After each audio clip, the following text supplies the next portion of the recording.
Queen stood at the tall window of her crystalline palace and watched her husband work in the gardens below.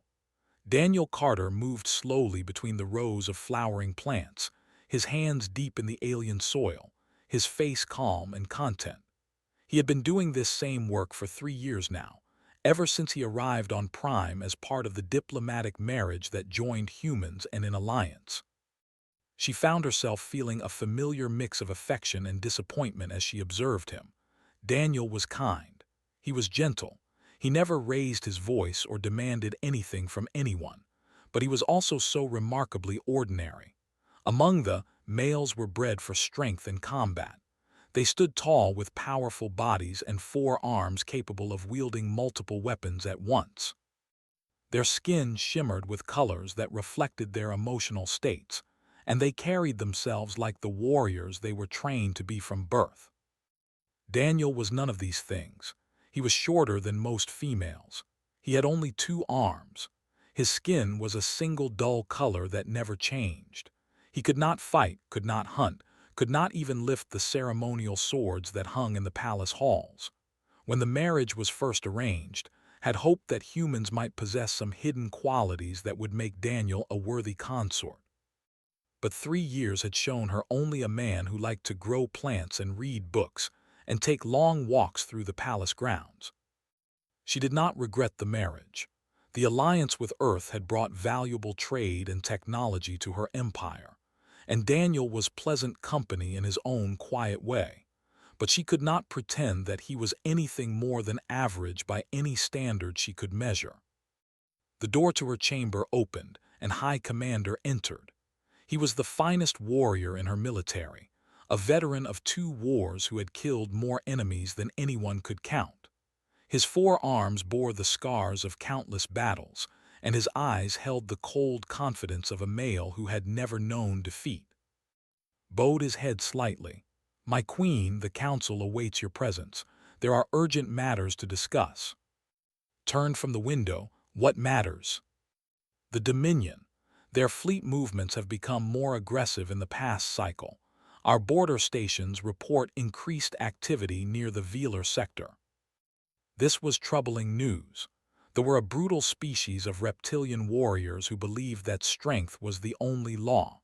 They had clashed with them many times over the centuries, and each conflict had been bloody and costly. Had hoped that a period of peace might last longer this time, but it seemed they were growing bold again.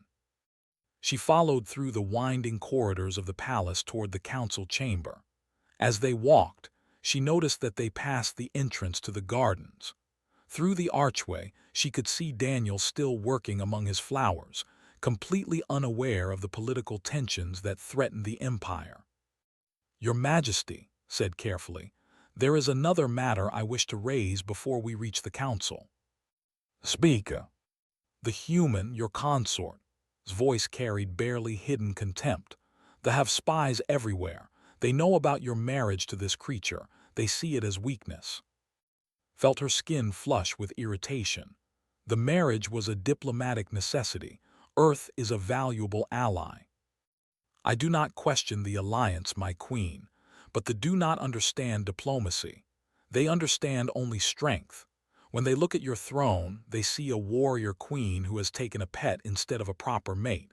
It emboldens them." "Daniel is my consort, not my pet." "Is there a difference?" asked. "He cannot fight. He cannot lead. He cannot even defend himself if an enemy were to enter the palace. He is a liability, my queen, a symbol of softness that our enemies will exploit." Wanted to argue, but she could not find the words. Everything said was true. Daniel was soft. He was weak. He was everything a royal consort should not be, but he was also her husband, and she would not allow him to be insulted openly. "The marriage stands," she said firmly. "Focus on the threat, not on my personal affairs." Bowed again. "As you command, my queen." They entered the council chamber where the other advisors waited. The discussion that followed was grim. There were massing ships near the border. Intelligence suggested they were planning something, though the exact nature of their intentions remained unclear. Some advisors urged a preemptive strike. Others counseled patience and observation. listened to all of them, weighing their words carefully. She did not notice that Daniel had entered the chamber through a side door. He often came to observe council meetings, though he never spoke or participated. He simply sat in a small chair near the back and listened. Today he had arrived just in time to hear comments about him being a liability. He had heard every word. But Daniel said nothing. His face showed no reaction. He simply sat and listened as the council debated matters of war and peace. The meeting ended without resolution. There was not enough information to act, but too much tension to ignore. Dismissed her advisors and prepared to return to her chambers when a messenger burst through the doors. "My queen," the messenger gasped, "a ship has arrived at the edge of our system. It carries the banner of the Dominion. They are demanding an audience." The chamber fell silent, stepped forward, his hand moving to the weapon at his side. "How many ships?" "Just one, High Commander, but it is large, a diplomatic vessel." "Do not engage in diplomacy," growled. Raised her hand for silence. "How many warriors are aboard?" "They claim 50, my queen, an honor guard for their delegation." 50 warriors was not an invasion force, but it was far more than necessary for a simple diplomatic visit.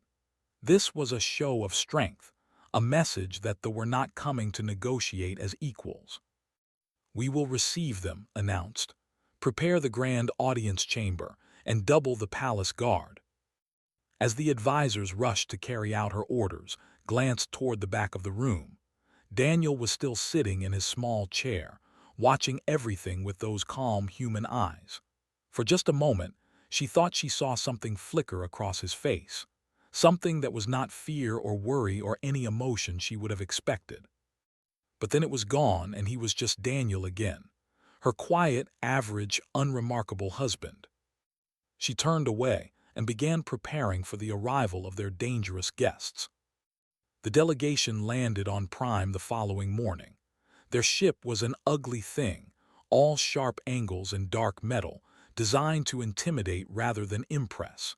It stood in the palace landing field like a weapon pointed at the heart of the empire. Warlord was the first to emerge. He was massive even by standards, standing nearly 8 feet tall with scales the color of dried blood. His body was covered in scars, each one a trophy from battles he had won. His eyes were yellow and cold, and they swept across the assembled with obvious contempt. Behind him came his honor guard, 50 warriors in full battle armor, each one carrying weapons that were technically ceremonial but looked very real.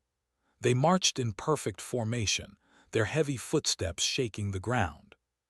Queen waited at the entrance to the palace with her own guard. She wore her formal armor and her crown, presenting herself as the warrior queen her people expected. Beside her stood and her other advisors. Daniel was nowhere to be seen, which was probably for the best. Approached and stopped a few feet away. He did not bow. He did not offer any greeting. He simply stared with those predator eyes and smiled, showing rows of sharp teeth. "Queen," he said, his voice like rocks grinding together, "I have heard much about you, the warrior who united the clans, the conqueror of the system, the female who sits on a throne built from the bones of her enemies." He paused. "I expected someone more impressive." Did not react to the insult. "Warlord, you requested an audience. I have granted it. Let us speak inside where we can discuss matters in comfort." Comfort made the word sound like a disease. "Yes, I have heard they have grown fond of comfort. Soft beds and gentle music and human pets to keep them warm at night." His hands tightened on his weapons but kept her composure. "If you have come to trade insults, you have wasted a journey. If you have come to discuss the relationship between our peoples, then follow me." She turned and walked into the palace without waiting to see if would follow. After a moment, he did, his warriors marching behind him. The grand audience chamber was the most impressive room in the palace.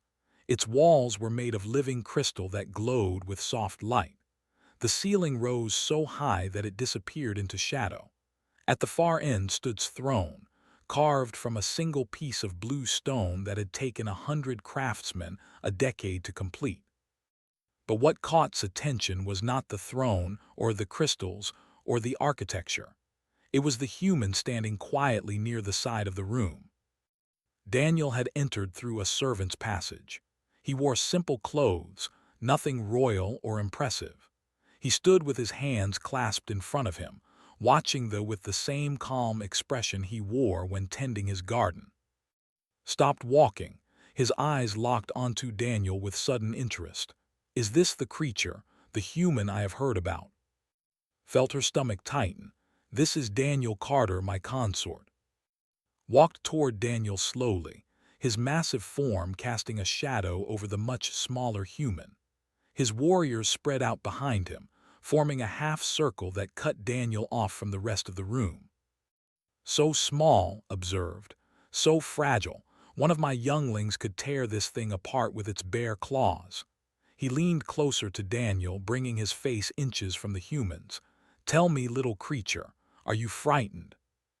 Daniel looked up at the warlord without flinching. Should I be? Laughed, a harsh barking sound that echoed through the chamber. It speaks, and it does not tremble. Perhaps there is some tiny spark of courage in humans after all. He turned back to. But courage without strength is just stupidity, and this is what you have chosen as your mate, this weak, soft, pathetic little animal. Daniel is here as part of an alliance with Earth, said through clenched teeth, an alliance that has brought great benefit to my empire. Benefit, spat the word. What benefit can come from joining yourself to weakness? The do not ally with the weak. We conquer them, we use them, we discard them when they are no longer useful. He gestured at Daniel dismissively. This creature is not a consort, it is a pet, and the fact that you keep it tells me everything I need to know about how far the empire has fallen. Skin flushed with rage, but before she could respond, another voice cut through the tension. Ambassador Selene Porter, diplomatic from Earth. A human woman had entered the chamber.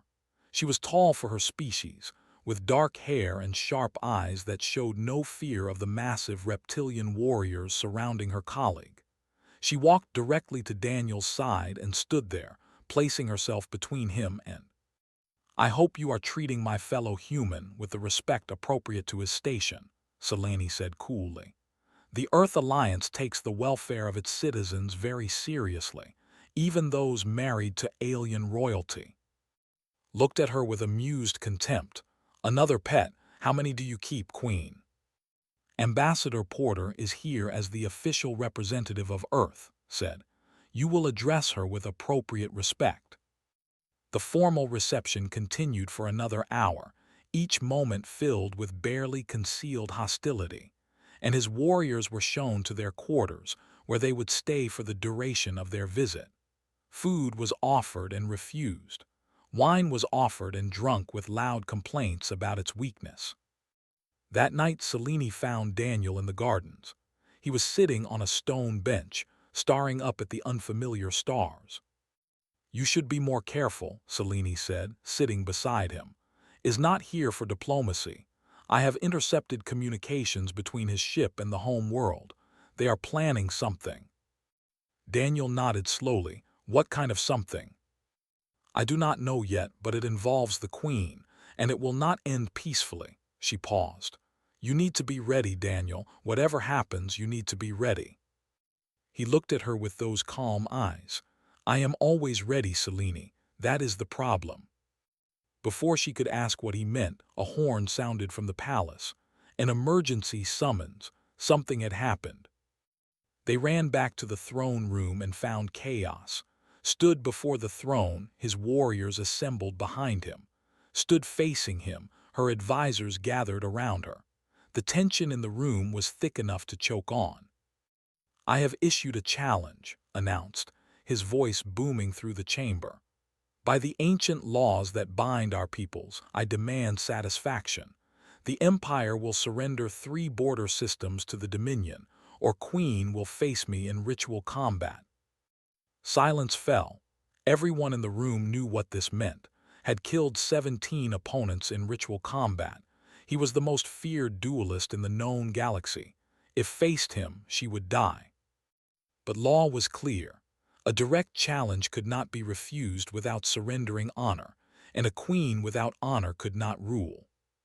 Raised her chin, "I accept your challenge." Daniel watched from the shadows, his face still calm, his eyes seeing everything. The palace was silent that night. No music played in the halls. No servants gossiped in the kitchens. Everyone knew what was coming, and everyone knew how it would end. Queen stood alone in the armory, running her fingers over the weapons that hung on the walls. These were the blades of her ancestors, queens and kings who had built the empire through blood and sacrifice. Some of them had died in ritual combat. None of them had faced an enemy like. She was not afraid to die. She had been trained from birth to accept death as a possibility in every battle. But she was afraid of what would happen to her people after she was gone. Would not stop at 3 border systems. He would see her death as proof that they were weak, and he would keep pushing until he had taken everything. The door opened behind her. She did not need to turn to know who it was. Only one person in the palace would enter without knocking. "You should be sleeping," she said. Daniel walked slowly into the armory, his footsteps soft on the stone floor. "I could say the same to you." "I am preparing." "You are worrying." He came to stand beside her, looking at the ancient weapons with those quiet human eyes. "These are beautiful. Do they have names?" "Blades are not named. They are tools, nothing more." Humans name their weapons sometimes. We name our ships and our cars and our pets. We give names to things we care about. He paused. "Have you chosen which one you will use tomorrow?" Pointed to a curved blade hanging in a place of honor. "That one. It belonged to my grandmother. She killed 3 enemies in a single duel with that blade." 3 enemies is not 17. The words hung in the air between them. Finally turned to look at her husband. He was so small compared to her, so fragile-looking. His skin was pale in the dim light of the armory, and she could see the veins beneath it, the blood that flowed so close to the surface. "No," she admitted, "it is not." "Tell me about the ritual combat laws, all of them." Frowned. "Why?" "Because I want to understand. I want to know exactly what will happen tomorrow." So she told him. She explained the rules of challenge and acceptance, the requirements for witnesses and location, the traditional weapons and the boundaries of the arena. She told him about victory conditions and surrender protocols and what happened when a combatant died. Daniel listened to everything without interruption, asking only occasional questions for clarification. When she finished, he asked one more question. "What is the right of substitution?" His breath caught in her throat. "How do you know about that?" "I read about it in the palace archives. Years ago when I was learning about culture. I read everything I could find." The right of substitution is ancient law. It has not been used in centuries. But it still exists. "Yes." She turned away from him. "A royal's bonded mate may stand in their place in ritual combat. It was created to protect rulers who were too old or too injured to fight, but no one has invoked it in 300 years. Could I invoke it?" The question was asked so calmly, so quietly, that almost did not understand what he was saying. When the meaning reached her, she spun around and grabbed his shoulders with all 4 of her hands. "No, absolutely not. Daniel, do you understand what you are asking? Would kill you in seconds. He would tear you apart before you could even raise a weapon. I will not allow you to throw your life away." "You do not think I can win." "I know you cannot win. Daniel, I have loved you in my way for 3 years, but I am not blind. You are not a fighter. You are a gardener. You grow flowers and read books and live a peaceful life. That is not an insult. That is who you are." Daniel looked at her for a long moment. Something shifted behind his eyes, something old and cold that she had never seen before. He said softly, "I need to tell you something, something I should have told you years ago." "What could you possibly tell me that would change anything?" Before I became an agricultural specialist, I served 8 years in the Earth military. I was part of a unit called Special Operations Command. We were trained to do things that most humans cannot imagine. We were sent to places where there was no hope of survival, and we survived anyway. I killed people, many people, with my hands, with weapons, with anything available. I became very, very good at it. Stared at him. That is impossible. I have seen you for 3 years. You have never shown any sign of combat ability. Because I did not want to. I came to escape what I was. I was tired of blood and death and violence. I wanted to grow things instead of destroying them. I wanted to be the person you thought I was, the quiet gardener who lives a simple life. His voice dropped to a whisper. But that was never the truth. The truth is that I am one of the most dangerous things my species has ever created. Daniel, even if what you say is true, you cannot defeat. He is twice your size. He is faster. He is stronger. He has 4 arms. Let me tell you something about humans. Daniel stepped closer to her, and for the first time she saw the soldier beneath the gardener. We evolved on a planet that was constantly trying to kill us. Predators, diseases, natural disasters, other humans. Everything wanted us dead. So we adapted. We became persistence predators. Do you know what that means?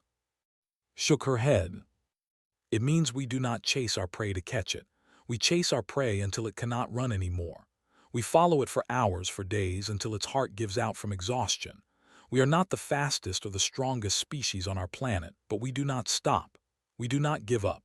We feel pain and we keep going. We break bones and we keep going. We bleed and burn and suffer and we keep going. That is what humans are. That is what I am. He took her hands gently in his own. Is stronger than me, faster than me. He has more arms and more experience and every advantage you can name.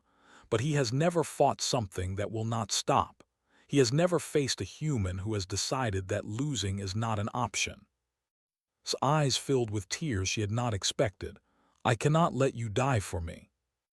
You cannot stop me, he smiled, and it was the same gentle smile she had seen 1,000 times in the garden. I am your consort, your bonded mate. Protecting you is my right and my duty. I have been doing it quietly for 3 years, in small ways you never noticed.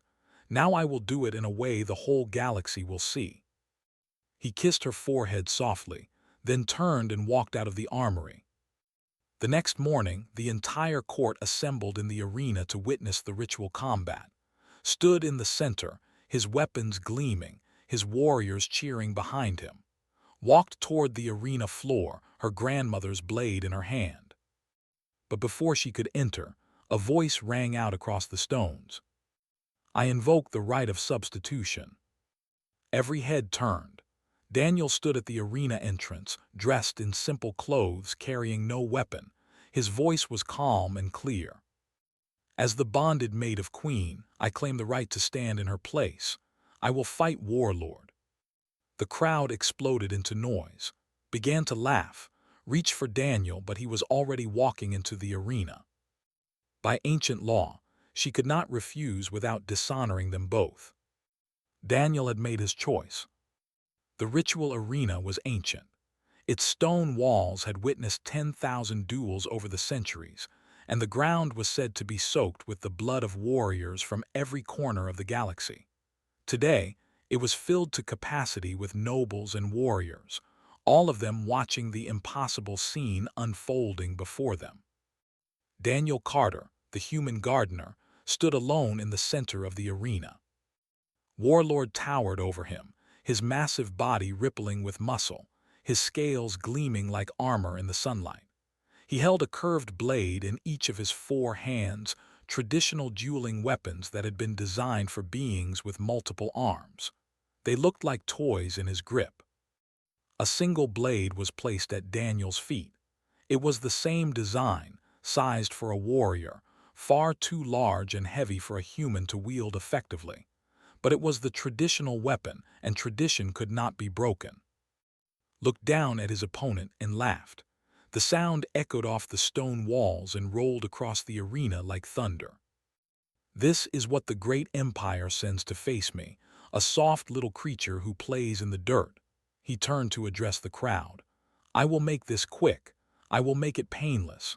Consider it a final act of mercy before I claim what is rightfully mine. Daniel said nothing. He bent down and picked up the blade. It was heavy in his hands, unwieldy, but he adjusted his grip and found a balance that would work. His face was empty of emotion, his eyes focused on the massive reptilian warrior before him. In the royal viewing platform above the arena, Queen gripped the railing so hard that the metal began to bend. Selene Porter stood beside her, her face pale but composed. He will die, whispered. This is madness. He will die and I will have to watch. Selene did not respond. She was watching Daniel with an expression that did not understand. The ritual horn sounded. The duel had begun. Moved first. He was impossibly fast for something so large, closing the distance between them in a heartbeat, all four blades sweeping toward Daniel in a pattern designed to cut him apart from multiple angles at once. Daniel moved, not fast enough to escape entirely, but fast enough to turn a killing blow into a glancing one. One blade caught his shoulder and opened a deep cut.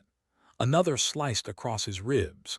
Blood began to flow immediately, soaking into his simple clothes. The crowd gasped. Some of them looked away, unable to watch. But Daniel did not fall. He stepped back, adjusted his stance, and raised his blade again. Paused, his yellow eyes narrowed slightly. You are still standing. Yes. That wound should have dropped you. The pain alone should have put you on your knees. It hurts, Daniel admitted. His voice was perfectly calm. But pain is just information. It tells me I am damaged. It does not tell me to stop. Attacked again. This time he was faster, more aggressive, his blades moving in patterns that should have been impossible to track. Daniel blocked what he could and dodged what he could not, but the warlord was simply too fast, too skilled. More wounds opened across his body, his arm, his leg, his chest. Blood sprayed across the ancient stones. But he did not fall. The crowd began to notice something strange. Was landing hit after hit, yet the human refused to go down. He kept moving, kept fighting, kept bleeding freely while his eyes tracked every movement of his opponent. Why will you not die? Snarled, frustration creeping into his voice for the first time. I told you, pain does not tell me to stop. Daniel circled slowly, never taking his eyes off the warlord. My grandmother used to tell me stories about our ancestors. Thousands of years ago, before we had weapons or tools, humans hunted animals much larger and faster than themselves. We could not catch them in a sprint. We could not overpower them in a fight. So we followed them, for hours, for days. We walked after them until their hearts gave out from exhaustion. We evolved to outlast everything that tried to kill us. He lunged forward suddenly, his blade cutting through the air. Blocked it easily, but Daniel had not been trying to land a killing blow. He had been testing, learning, watching how the warlord moved. You are strong, Daniel continued. Faster than me, more skilled, but your species evolved for explosive power, short bursts of violence followed by rest. You are not designed for endurance.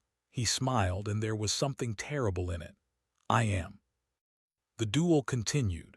Minutes stretched into what felt like hours. Kept attacking, kept landing wounds, but his movements were growing slower. They were built for quick, decisive battles.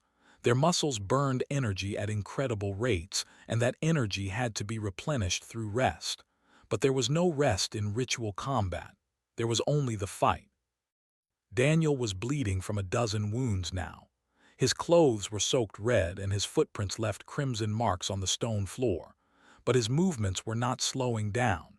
If anything, they were becoming more efficient, more precise. He was learning patterns, finding the small gaps in his defense, exploiting moments of hesitation that grew longer with each exchange. Watched in horror and growing awe. She had seen warriors fight through terrible wounds before, sustained by rage or desperation or the chemicals their bodies produced in combat. But Daniel showed none of those signs. He was not fighting through the pain. He was simply ignoring it, treating his injuries as irrelevant data to be processed and set aside. "What is he?" she whispered. Selene answered without looking away from the arena. "He is human. This is what we are when we stop pretending to be civilized." Below stumbled for the first time. It was a small thing, just a slight hesitation in his step, but Daniel saw it. He saw everything now. The warlord's arms were beginning to tremble with fatigue. His breathing was heavy and labored. His attacks were losing their speed and precision. "You are tired," Daniel observed. "Your muscles are filling with acid. Your lungs cannot bring in enough air. Your heart is working harder than it was designed to work." He stepped closer, his blade ready. "This is what happens when you fight something that will not stop. This is what happens when you try to kill a human." Roared and launched himself forward in a desperate attack. All four blades came down at once, aimed at Daniel's head and chest and sides, a killing pattern that should have been impossible to survive. Daniel did not try to block. He stepped inside the arc of the blades, accepting a deep cut across his back in exchange for position. He brought his own blade up in a single clean motion and opened a wound across throat. It was not deep enough to kill, but it was deep enough to bleed. The warlord staggered backward, one hand pressed against his neck, blood flowing between his fingers. For the first time since the duel began, there was fear in his yellow eyes. "How?" he gasped. "How are you still standing?" Daniel stood in the center of the arena, covered in his own blood, swaying slightly but refusing to fall.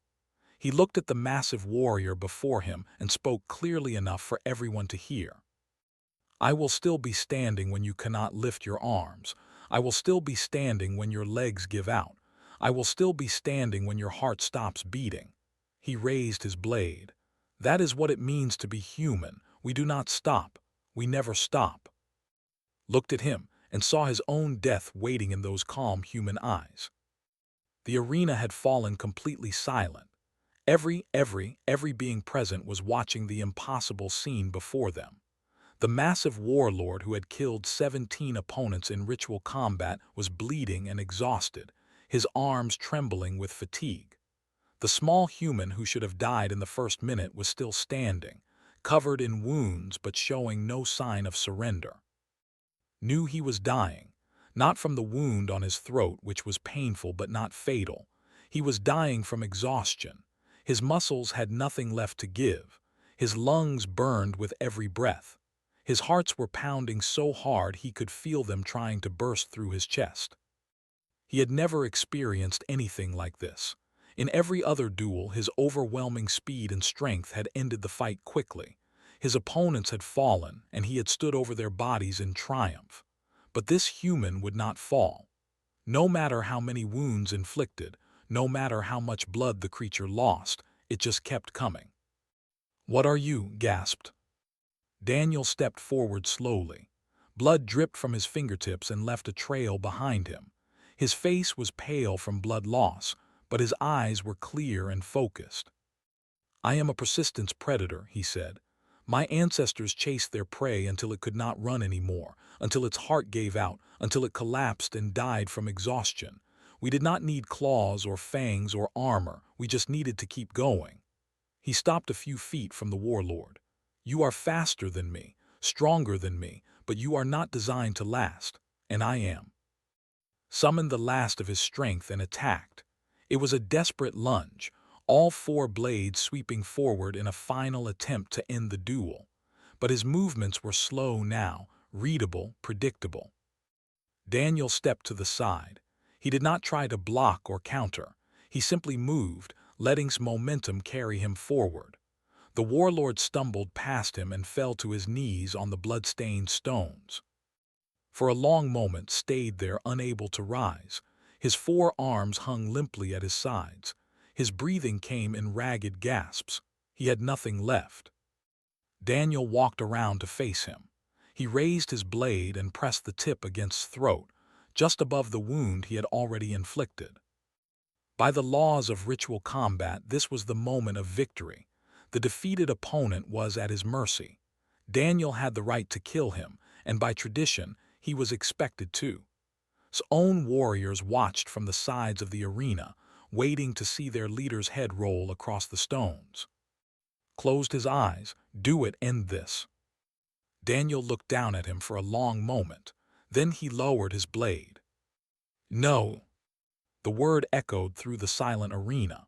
Opened his eyes, confusion replacing the resignation on his face. What? I do not want your life. Daniel stepped back and let his blade fall to the ground. I want your word. That will withdraw all claims on territory. Your ships will leave this sector and will not return with hostile intent.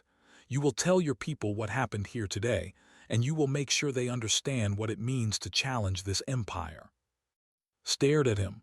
You would spare me, after everything I said about you, after I called you a pet, a weak creature, a pathetic animal.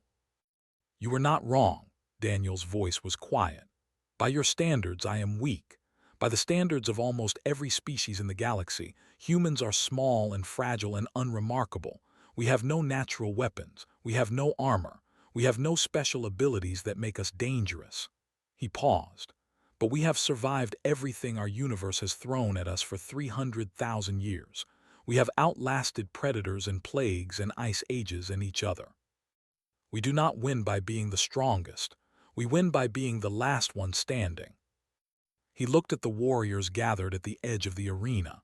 Take your warlord, take your ships. Go home and tell everyone what you saw here. Tell them that the Empire is protected by humans, and tell them what that means. Slowly rose to his feet. He was broken in spirit more than body, his pride shattered by defeat at the hands of a creature he had dismissed as worthless.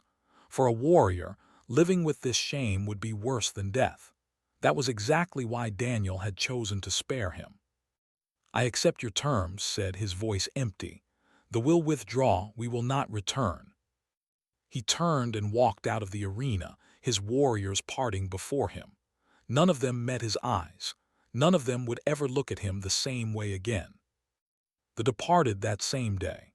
Their ugly ship lifted off from the palace landing field and vanished into the sky, carrying the defeated warlord back to face the consequences of his failure.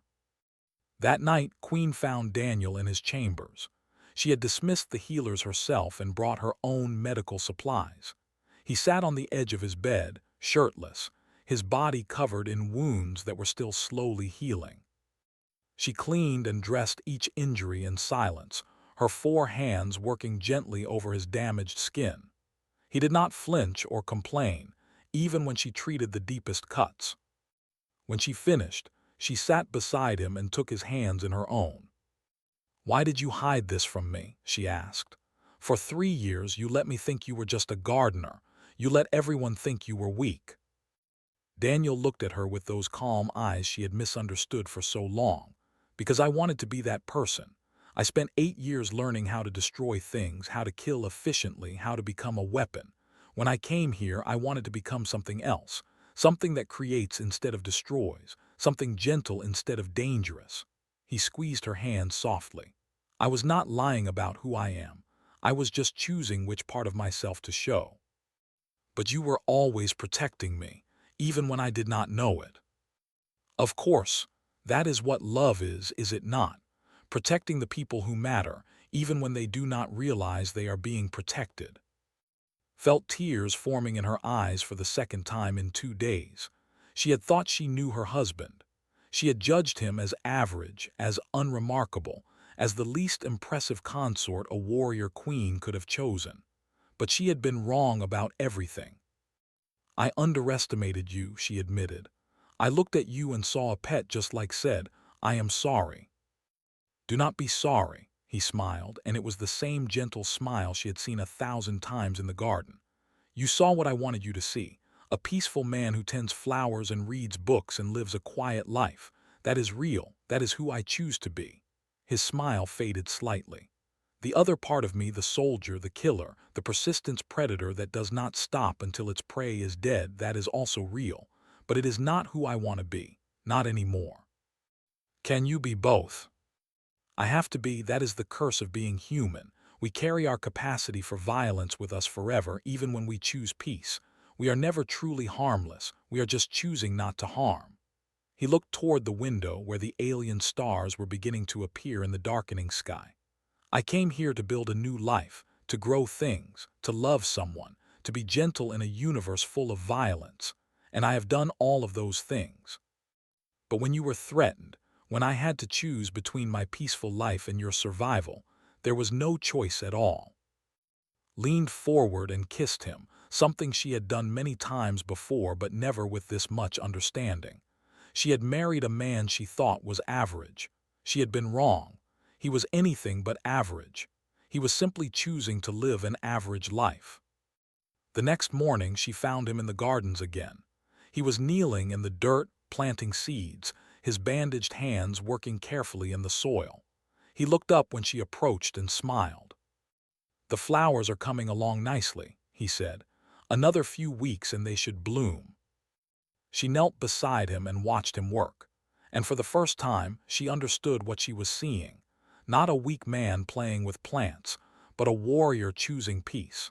A killer choosing creation. A human choosing to be gentle in a universe that had given him every reason to be anything but. She had married the gentlest creature in the galaxy. She understood now that in humans, gentleness was not a weakness or a limitation. It was a choice made from a position of strength. And that made all the difference.